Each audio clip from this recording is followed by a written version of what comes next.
नमस्कार दोस्तों, आज के हमारे इस वीडियो में हम आपके लिए शीतला माता के व्रत की एक पौराणिक कहानी लेकर आए हैं।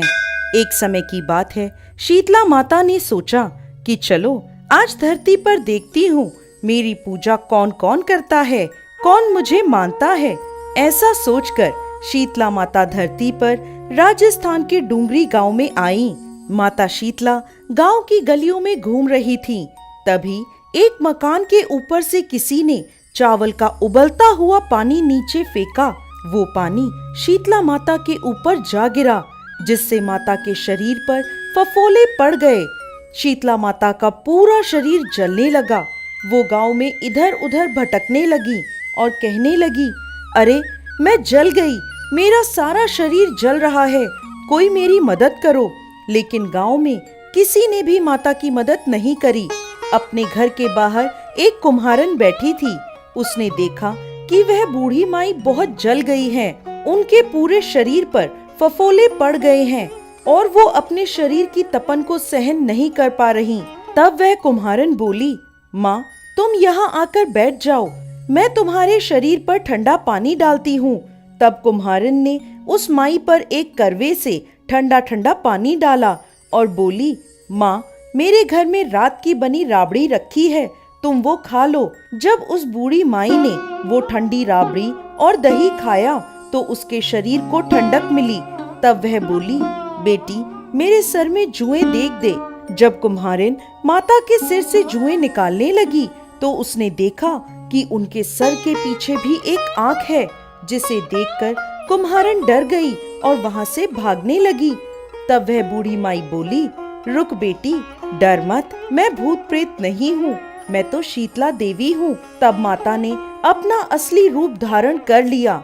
माता के दर्शन कर कुम्हारन रोने लगी। माता बोली, तू क्यों रो रही है? कुम्हारन हाथ जोड़कर माता से बोली, माता मेरे घर में चारों तरफ दरिद्रता है, मैं आपको कहाँ बिठाऊं? मेरे घर में ना कोई चौकी है और ना ही आसन।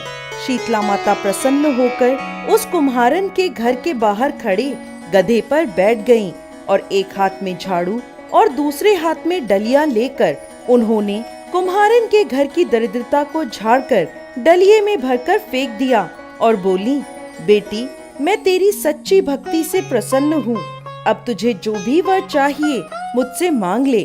तब कुम्हारन हाथ जोड़कर बोली, माता आप इस गांव में स्थित होकर रहिए।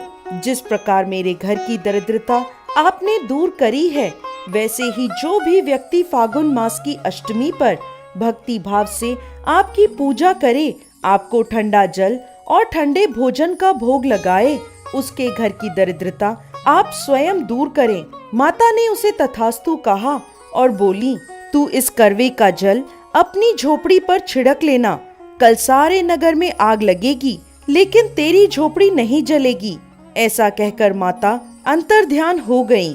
कुम्हारन ने ऐसा ही किया।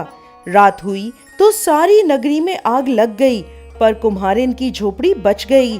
यह देखकर नगर के राजा ने कुम्हारन को बुलवाया और उससे पूछने लगे, कुम्हारन सारे नगर में आग लगी, लेकिन तेरी झोपड़ी कैसे बच गई?